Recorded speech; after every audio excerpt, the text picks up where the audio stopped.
Hey everybody, it's Mike from the Mike Wagner Show, powered by SoundGrab Studios, brought to you by our official sponsor, the Mike Wagner Show, international warring author Me and Molson Zia Missing, available on Amazon and coming soon, Missing 2 by Me and Molson Zia, soon to be available on Amazon. Double the action, double the fun, double suspense. It's Me and Molson Zia Missing 2 on Amazon. Also, Mike Wagner Show is brought to you by Illuminate, the think tank of the future. The Sweet Summits by Serena Wagner, based on the life of King David, now on Amazon. Also, High 10 Music. Check out the latest at high10music.com.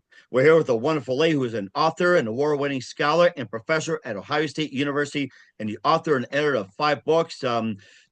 Talking about the little-known secret inside the Civil War, and specialized in social, economic, and cultural history of the 19th century America. Also has a new book, which is the first environmental history of the Civil War, depicting the staggering costs of war on both sides. Also explains how military necessity was used as an excuse on both sides to steal civilian food, timber, and housing. Also wrote some other books as well, too, like First Lady of the Confederacy, War Matters, and more. Live, ladies and gentlemen, Plus Studios in beautiful downtown Columbus at Ohio State University.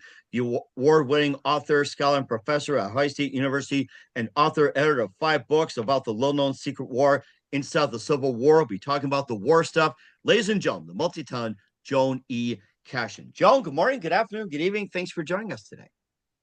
Well, thank you, Mike, for that very generous introduction. I really appreciate it, and I'm delighted to be here.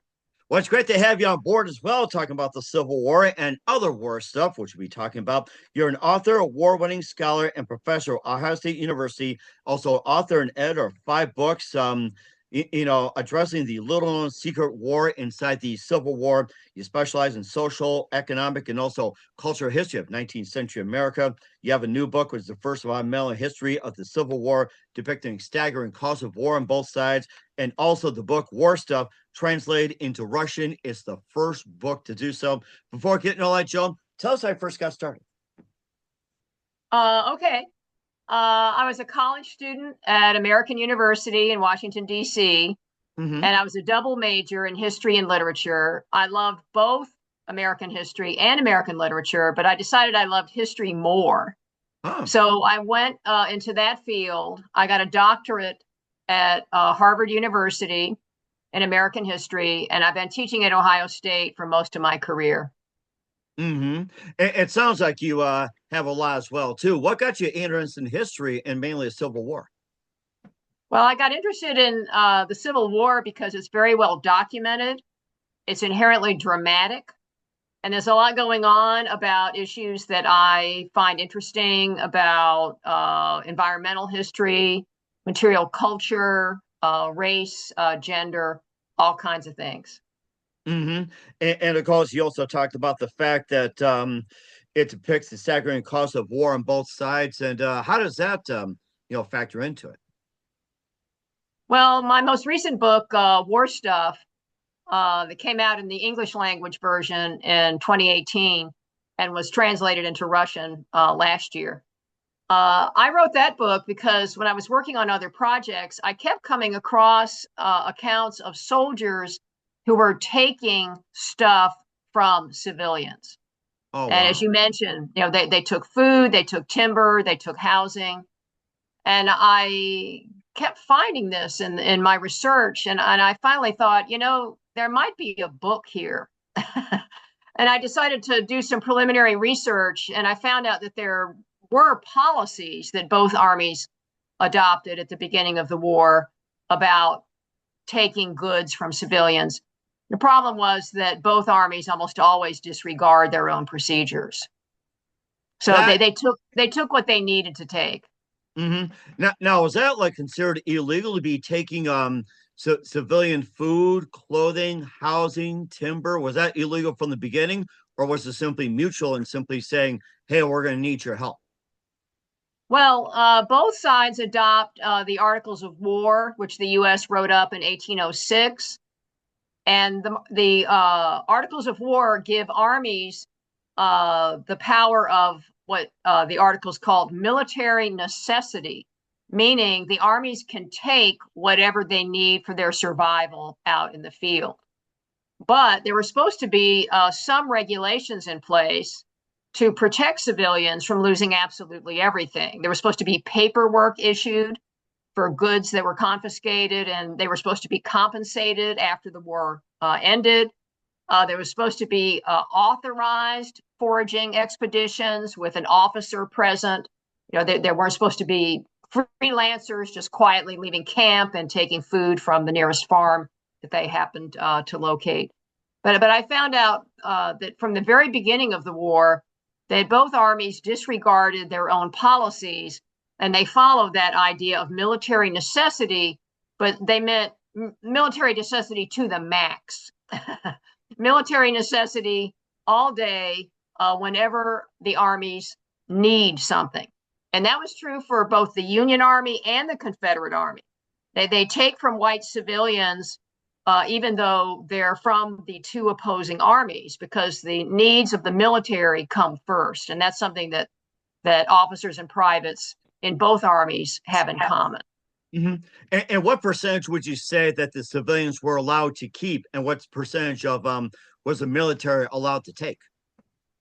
Well, they didn't quite work it out that way in terms of percentages, but they were expected to leave enough goods with civilians for them to survive. But that was really left up to the officer in charge, the officer on the scene. Although sometimes there were no officers. Sometimes it was half a dozen soldiers who didn't like army rations, and they were still hungry, and they decided to slip away from camp at night to go out and find something to eat. So there's a kind of a freelancing, ad hoc quality to these expeditions. And they take food. Of course, human beings need food to survive. They also take timber. The armies use up a lot of timber, building housing for soldiers, fueling their campfires, building plank roads, and so forth. And they also take over civilian housing, especially big houses. They take over structures that they need for military hospitals, that they need for sleeping quarters for the officers. And they assert over and over again, military necessity. We are at war, therefore the armies have the right to take this house, to take all the timber on this farm, to take all the food that is in this barn. Mm-hmm. And what was the penalty in terms of let's say if the family refuses to give them food, let them live there, timber, everything like that? What was the penalties for refusal to provide the soldiers with that Well, stuff? the civilians are not really allowed to refuse. I mean, some of them object. Sometimes there are verbal confrontations, especially if, say, it's a household where they have people serving in that army.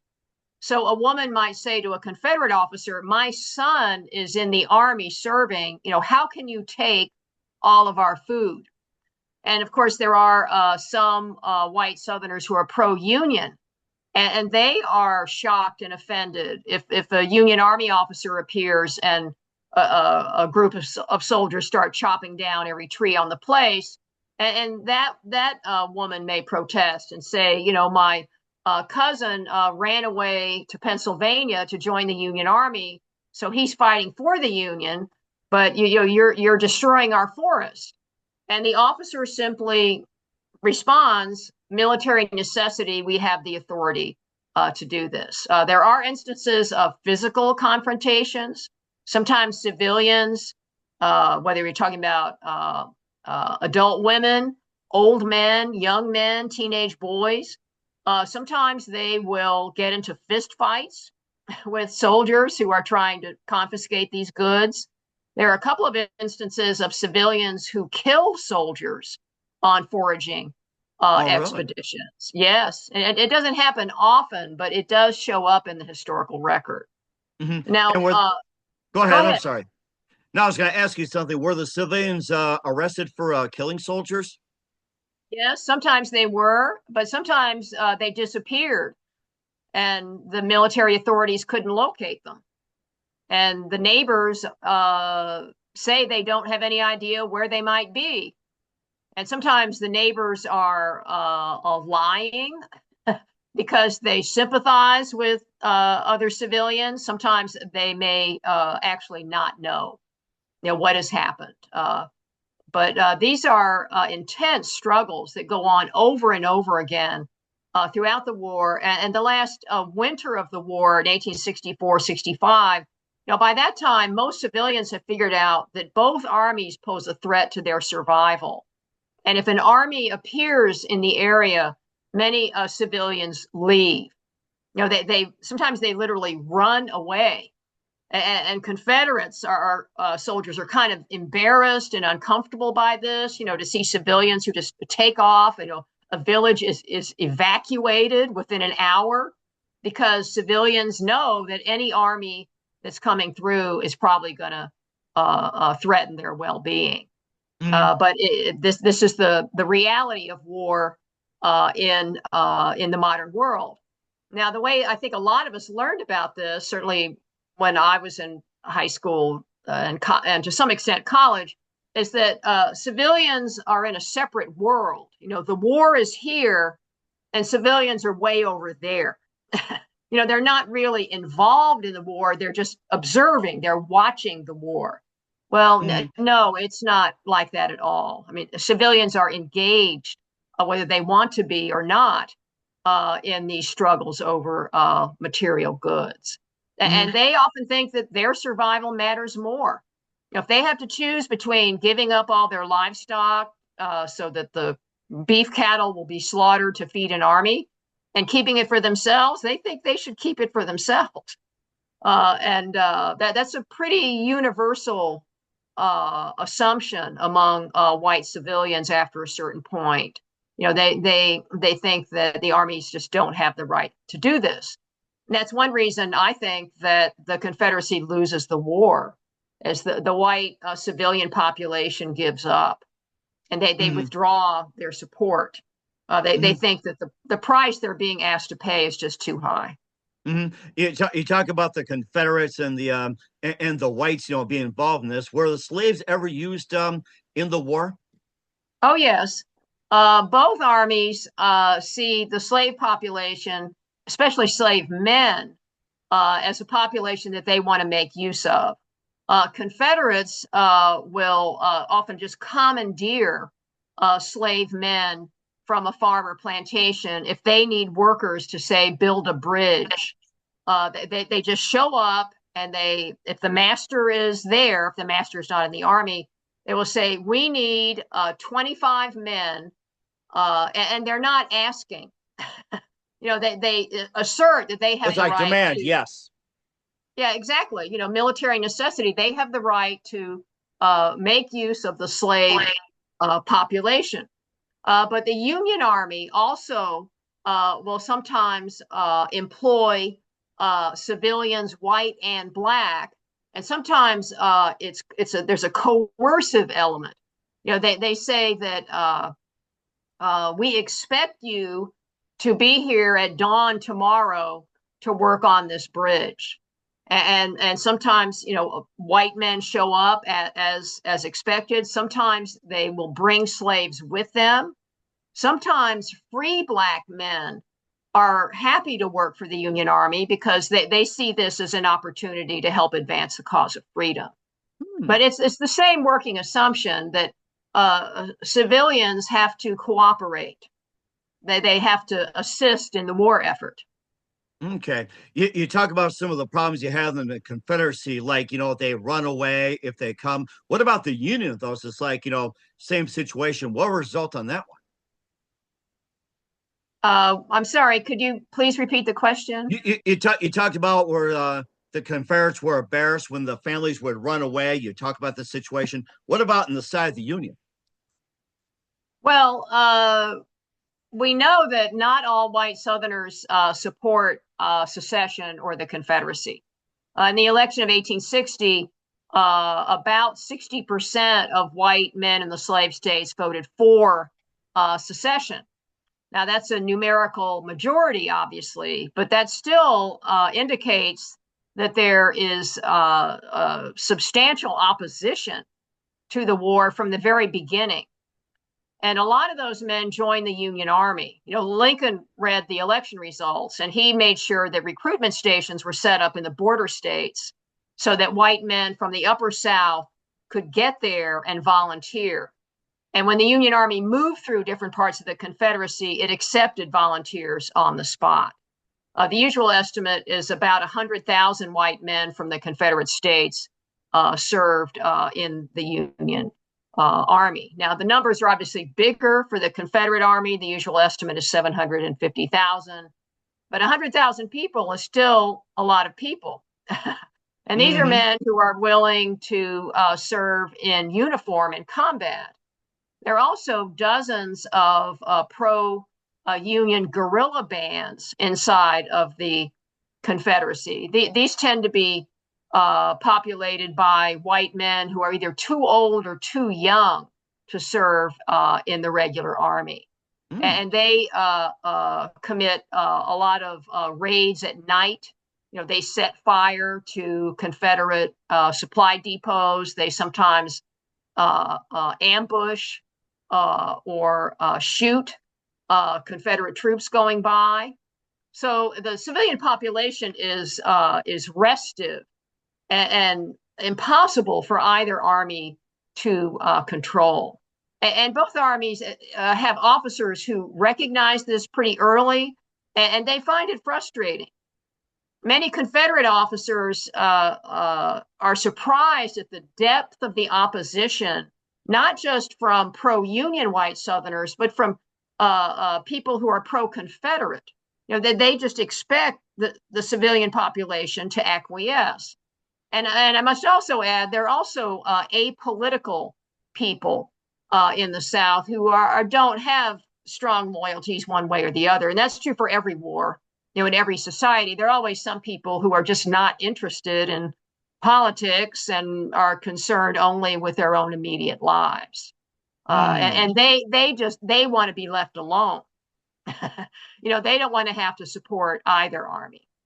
Right. That almost sounds like what's happening in politics as well, too. And based on your research on the Civil War, documented Civil War, and extensive study, what do you think was the actual cause of the Civil War based on your research? Oh, that would be slavery. In specifics, the expansion of slavery into the Trans-Mississippi West.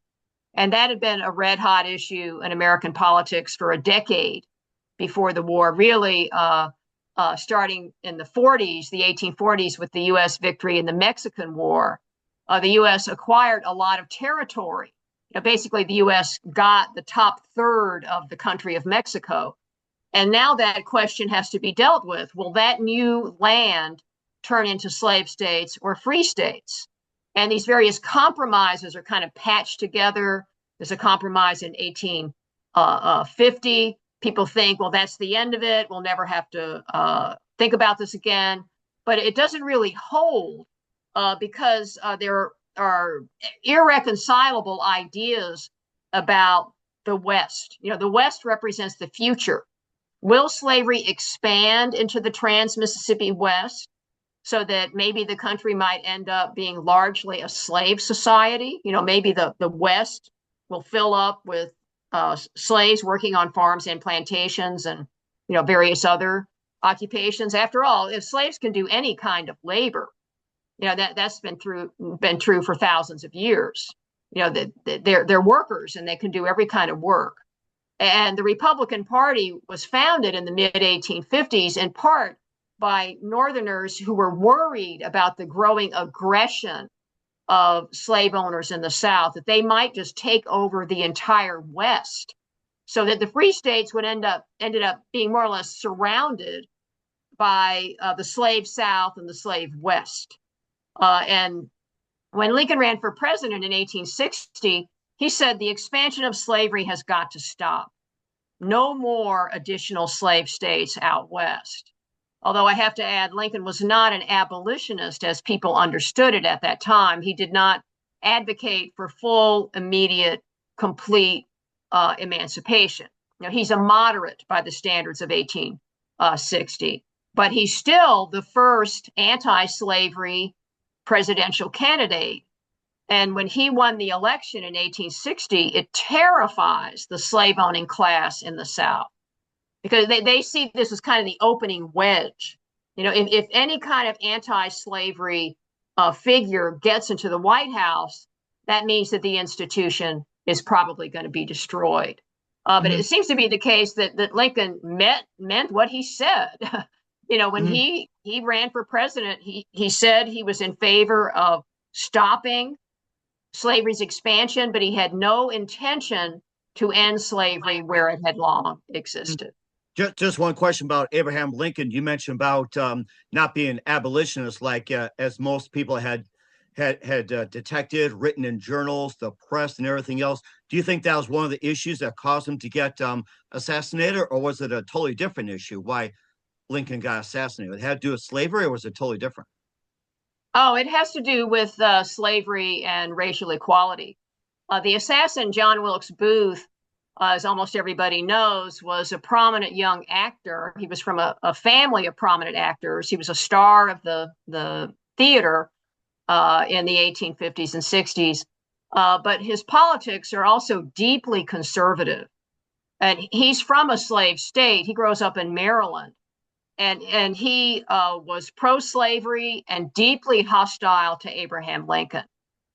When Lincoln made his second inaugural speech in the spring of 1865, Booth thought that Lincoln was planning to give suffrage to Black men who had served in the Union Army. And Lincoln let it be known he was thinking about that. And Booth supposedly said to a friend, "I'll never let that happen." Mm. So he believes in white supremacy. And Booth also had some serious mental issues. His I mental bet. stability is in question. And some scholars think that he was literally crazy by the time he died, that he thought he was a character in one of Shakespeare's plays. You know, he's an actor, he pretends for a living.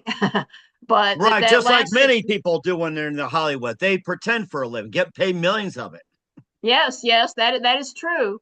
But he seems to have kind of crossed a line into thinking he was actually a character in Julius Caesar of one of Shakespeare's plays, and that he was going to slay the tyrant. But in any case, he's deeply political and motivated by a desire to stop Lincoln from expanding the rights of Black people in the United States. Mm-hmm. And another thing that cropped up as well too, in terms of the aggression of the owners of slaves in the South and everything. You talk about the aggression. Was the aggression considered like with let's get more and more and more slaves, like stockpile, stockpile, stockpile, or was the treatment of like poor treatment and whipping slaves and everything like that? You talk about the aggression. Is it like building a stockpile of slaves, or was it like the poor treatment that you got to whip them really hard? Well, I meant aggression in the political context. You know, that they are determined to get what they want in the American political system. When it becomes possible in their eyes that they're not going to dominate the political system anymore, then that's when they start talking about secession. And it had Mm-hmm. been discussed off and on in the South for 30 years, and it had actually been attempted during the War of 1812. Some New England states considered seceding from the Union. And then the war ended, so that secession never actually happened. So this was an idea that had been kind of percolating in the political system for decades. But the slave owning elite in the South is very, very wealthy. We have to remember this. Slavery is very profitable for the people at the top. Cotton prices were soaring in the 1850s. They were making more money than ever. And they're used to being in charge. They're used to getting most of what they want from the political system. And many of them hold public offices. They are governors, they're U.S. senators. And the prospect of an anti-slavery president is something that just sets off this tremendous fear of what the future might bring, and this desperate determination to preserve slavery and make sure that slavery will continue to function in the South. Mm-hmm. So that's what's driving the secession movement is a desire to protect slavery. Mm-hmm. And plus, too, that the South may have lost the war, but they also won another war. And how's that possible? We'll talk about more in War Stuff with Joan Cashin. But first, you listen to The Mike Wagner Show at the MikeWagnerShow.com, powered by SonicWeb Studios. Visit online at SonicWebStudios.com for all your needs. Look at a professional website without breaking your budget. SonicWeb Studios is the answer. SonicWeb Studios offers fast, affordable custom web designs that blow the competition away. Call today, 1-800-303-3960. That's 1-800-303-3960, or email to support@sonicwebstudios.com. Mention the Mike Wagner Show, get 20% off your first project. Sonic Web Studios, take your image to the next level. Also, time to give official shout out to our official sponsor, the Mike Wagner Show, international warring author Mia Molson-Zia. If you love fast-paced mysteries, you'll love Missing by Mia Molson-Zia, available on Amazon in paperback and ebook.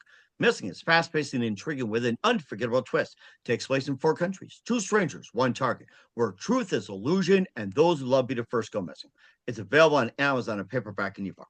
Missing by Mia Molson-Zia has garnered great reviews. And Evil Evan enjoys by Howard celebrities, including Joan E, Forrest Riley, and Benny. So grab your copy today. 4 Goes Missing by Mia Molson-Zia, available on Amazon. Coming soon, Missing 2 by Mia Molson-Zia. Double the suspense, double the fun. Check it out on Amazon. Also, Mike Wagner Show is brought to you by Illumnifically, think tank of the future. Bring scientists and engineers together from all over the world, create a method to construct a renewable generator. This unique product operates on a closed-loop system, generating more energy internally that needs to function. The extra electricity can be used to run everything from homes, power grids, phones, and laptops. This power source is renewable, highly scalable, and self-regenerate. For more information, visit facebook.com/Illumniptical. That's ELLUMENIPTICAL today. Also, the Mike Wagner Show is brought to us by Sweet Psalmist by Serena Wagner, based on the life of King David, including 30 exquisite paintings in King David Psalms. The Sweet Psalmist gives a new perspective of David through the Psalms he wrote and his time as a shepherd where it started, and complicated yet turbulent relationship with King Saul. It's a story of love, betrayal, repentance, hope, and more. Check out The Sweet Psalmist by Serena Wagner on Amazon. Keyword Sweet Psalmist Serena Wagner. Also brought to you by High-Time Music, featuring Smash Hit Baby Come Back, and new music coming soon. Check it out. High10music.com. Also, check out the Mike Wagner Show at the MikeWagnerShow.com. 40 podcast platforms, heard 100 countries. Take us with you on any mobile device. Subscribe to us on Spotify, YouTube, Facebook, Instagram, LinkedIn, Twitter, TikTok, BitChute, Rumble, and more. And for great gift ideas, go to Amazon.com. Check out the Mike Wagner Show podcast.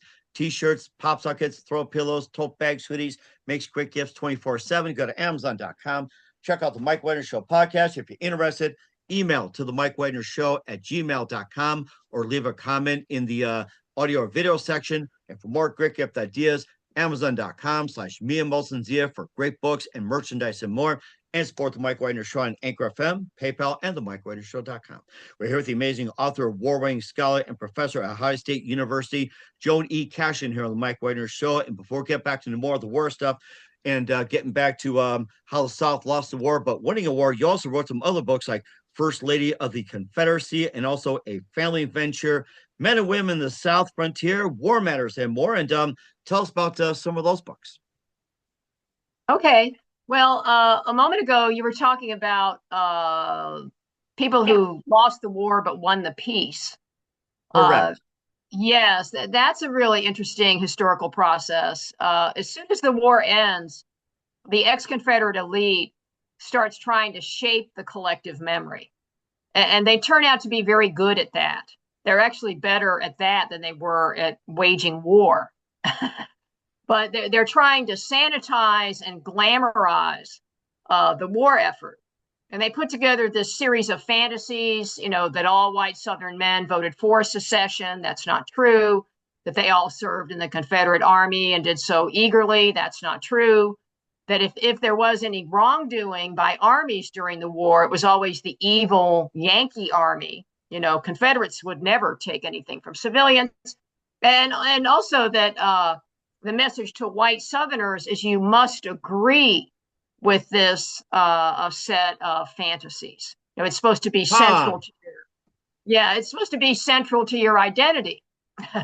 And they publish books, they found magazines, they build monuments, they build statues. They're very, very good at getting these ideas into the national bloodstream. And they've persisted right down to the present. So it is true, as many people have observed, they lost the war, but they won the struggle over the collective memory. Mm-hmm. And of course, the lost fantasies like the perfect life of the aristocrats for French Revolution, and also Mm-hmm. the British supporters of the American Empire as well too. The Great Lost British Empire. I'm kind of scratching that one after what you said too, and also this ties into the Russian experience as well with your book War Stuff translated into Russian, the first book to do so, and the Russian is also having experience as well to being parallel on so many things.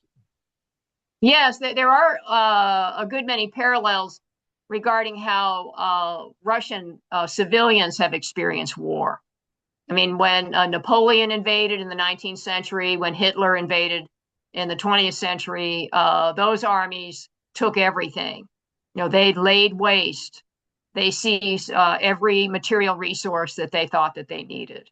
And I think that's one reason why the publisher, Academic Studies Press, wanted to translate this book into Russian, because there were some parallels between the experience in the Civil War South and the experience in Russia. Although the countries are still very different. The parallels are not exact, but there's a lot in this book, I think, that would interest Russian language readers. Mm-hmm. And how's the Russian perspective of the Civil War translates into over there? What kind of wars in Russia parallel to the Civil War? Well, the Napoleonic Wars and World War II. I mean, both of those conflicts inflicted tremendous damage on the physical environment, on the housing, on the forests of Russia, on the animal population, and of course, Oh on the wow. civilian population as well. I mean, Napoleon was bent on world domination, and so was Adolf Hitler. So they have an intense drive to fulfill their goals, and they're willing to do just about anything to achieve them. Mm-hmm. And do you think the current Russia war with Ukraine parallels the Civil War? I'm sorry, I am not an expert in American foreign policy. I mean, I read the newspapers, but I don't feel comfortable talking about the current conflict in Ukraine. Okay. All right. I just wanted to find that out because you talk about some of the Russian parallels with Civil War and everything else. And of course, you also have some other books as well, too. First Lady of Confederacy, The War Mm-hmm. Was You and Me, and Our Common Affairs. And maybe you can highlight some of the other books you wrote. Okay. I wrote a biography of Verena Davis, Mrs. Jefferson Davis.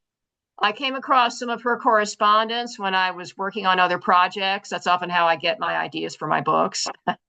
And I found that her letters were very well written. She's very articulate. She's perceptive. And I made a mental note, this might be an interesting person to write a book about. So I did some preliminary research, and I found out that she was very interesting. She thought the war was a mistake. She says this in writing before, during, and after. She thought the South didn't have the resources to win the war. And she doesn't want to leave Washington, D.C., which is where they were living for most of the 1850s. Her husband is a professional politician. He's also a plantation owner, but he spent most of the 15 years before the war in Washington, D.C. He served in the U.S. House, the U.S. Senate. He was in Franklin Pierce's cabinet, serving as Secretary of War. And then he was back in the U.S. Senate in the late 50s. She loves Washington. She grew up in a city, Natchez, Mississippi, a small city, to be sure, but she always preferred city life. And Washington, D.C. is full of interesting people.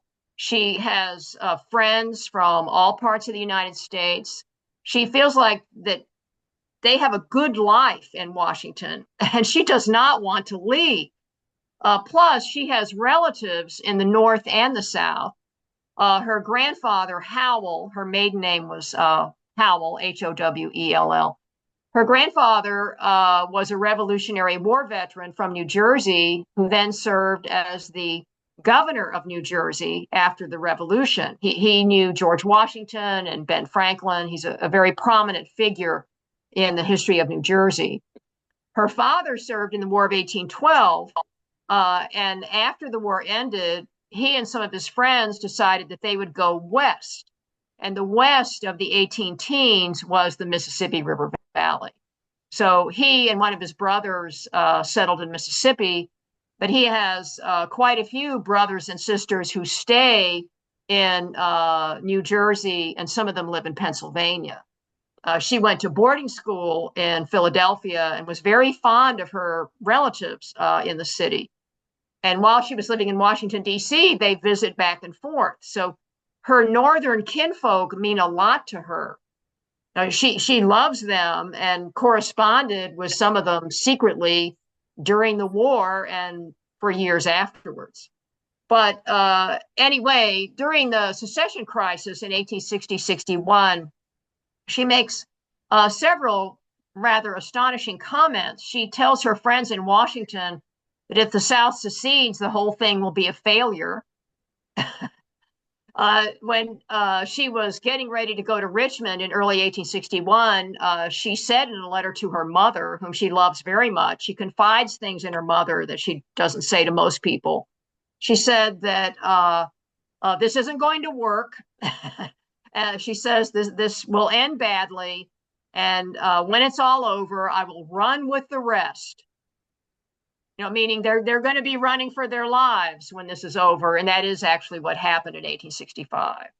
But she's married to him, and they have young children. She's younger than her husband, and she actually had children during the war.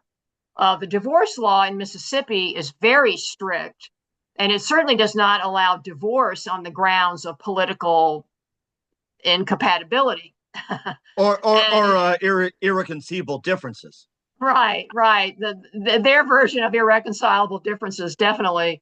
And also, she doesn't have any money of her own.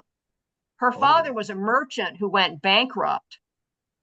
So her husband is a wealthy man and a powerful politician, and she's married to him. So she goes to Richmond, and her heart is not in it. I mean, she often blurts things out in social settings. She says she doesn't hate the North. She doesn't feel any antagonism towards her old friends in Washington. She sometimes would go to hospitals in Richmond and nurse men who were from the Union Army who had been injured and were now prisoners of war. She secretly corresponds with some of her friends and relatives in the North. There was a lot of mail that got smuggled back and forth. Neither side is ever able to completely control the border. And she has friends and relatives who will hand deliver messages to people that she wants to stay in touch with in the North. And she said in 1865 that the last 4 years had been the worst years of her life. Oh, wow. So, and then, she is literally running with the rest. When the end comes in the spring of 1865, she and the children left Richmond at the end of March. And the plan was that they would go to the coast and then go to either Europe or Canada. And I thought that the Davises had some money stashed away in Montreal and or London, although I never could prove it. I couldn't find bank records that went back that far. But he leaves Richmond about a week later, and his plan was to go to Texas to set up a new Confederate capital so he could keep fighting. He's totally committed to this. And then he decides that maybe he should be with his wife and children after all. And so he kind of zigzags back and forth, and he's with her in the spring of 1865 when they are finally caught by the Union Army. And you may have heard the anecdote that he was dressed as a woman when he was captured. Well, Hmm. that is in fact true. They had unwisely not posted guards. They were in a camp out in the middle of nowhere in the woods in South Georgia. And when these Union companies surrounded them, he jumped to his feet and she threw a raincoat and a shawl. She threw a shawl over his head and a raincoat around him to disguise him and gave him a bucket to carry as if he was an old woman walking to go Oh, get water from the creek. And a soldier recognized that that is, in fact, a man, not a woman, and called out, turn around and drop your weapons. And Jefferson Davis wheels around and pulls out he was wearing pistols and pulls out his gun. And she ran over and threw her body in front of him and said, please don't shoot. So she probably saved his life that day. But he is not grateful. He is not appreciative. He thought that he could have escaped. But in any case, he goes to prison for 2 years. He finally is released because the US government can't decide what to do with him. They live in Canada for a while. They live in England. They come back to the States. And he never can figure out how to make a living because he's a plantation owner.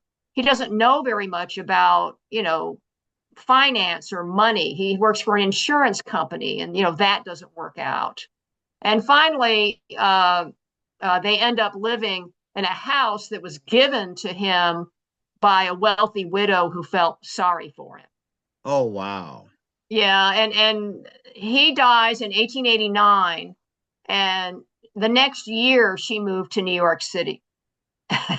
And she stayed there the rest of her life, and that's where she died in 1906.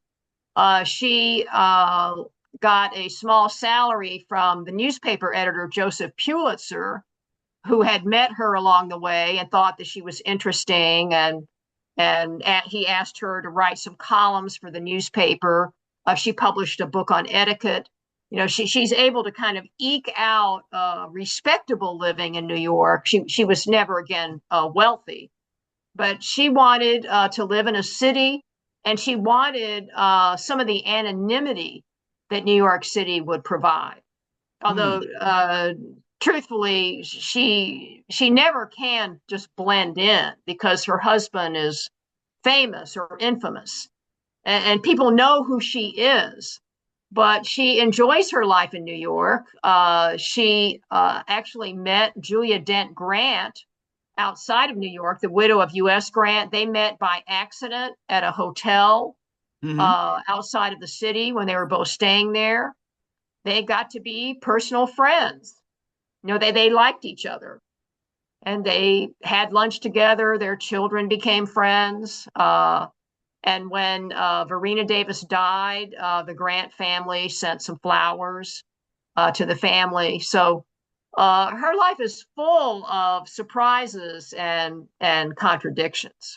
And certainly a lot as well too, and more about war stuff with Joan E. Cashin in just 1 minute. You listen to the Mike Wagner Show at the MikeWagnerShow.com, powered by SoundCloud Studios, brought to you by official sponsor of the Mike Wagner Show, international warring author Mia Molson's Missing. Also brought by Illuminatively, Think Tank of the Future, The Sweet Psalmist by Serena Wagner, based on the life of King David, available on Amazon, and High Time Music. Check out the latest at hightimemusic.com. We'll be back with the author, award-winning scholar, and professor at Ohio State University, Joan E. Cashin of War Stuff after this time out.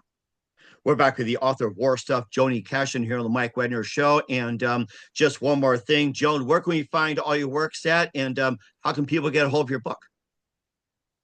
Thank you for asking. All of my books are on Amazon and all the English language books, and they've all been published in English. Only one of them has been translated. And the Russian translation of War Stuff is on the website of Academic Studies Press. Okay. They translated it and published it. Okay, we'll certainly check that out as well too. And Joan, just a couple more things. Who do you consider? What can we expect from you 2025 and beyond? You mean regarding Next my next year, publications? just anything, yeah. 2025 and beyond. What can we expect from you? Well, I'm currently working on a book on a family in Kentucky, the Shelbys. I'm covering them from the Revolution up to the late 19th century. It's a multi-generational family saga. The first governor of Kentucky was a man named Isaac Shelby. The family generated a lot of manuscripts. They saved a lot of material artifacts, and a number of their houses are still standing even now. So it gives me a chance to explore these ideas I've always been interested in: family, the environment, material culture, gender, race, generational change. That looks really interesting. Looking forward to having you on about that. And who do you consider biggest influence in your career? My advisor, David Herbert Donald at Harvard, was a very important influence. David was very productive. He was very hardworking. He was a consummate professional, and I was glad that I had a chance to train with him. That certainly is amazing from a great guy. And what's the best advice you can give to anybody at this point? Advice to anyone about In general, what? in general. Read history. Read history, buy history books. Historians of the United States have produced a large literature. Many excellent books are out there. Uh-huh. So read history. Learn history and don't let it repeat itself. Yes. That is so true today. Especially concerning Civil War. Correct. Yeah. And that's very important as well. We're with author Joan E. Cashin of War Stuff here on the Mike Wagner Show. Joan, a very big thank you for your time. You've been absolutely fantastic. Learned a lot. Looking forward to having you again soon. Keep us up to date. Keep in touch. We'll have you back. And once again, what's your website? How do people contact you? Where can people purchase or check out your books? All my books are on Amazon. The most recent that were published in English, War Stuff and War Matters. They came out in 2018. War Stuff was translated into Russian in 2023. It can be found on the website of Academic Studies Press. Okay, well, certainly check that out. Once again, Joan, a very big thank you for your time. You've been absolutely fantastic. Looking forward to having you again soon. Keep yourself You're up to date. welcome. Keep in touch. We'll have you back. We wish you all the best. And Joan, you definitely have a great future ahead of you. Thank you, Mike. I appreciate it. This has been really fun.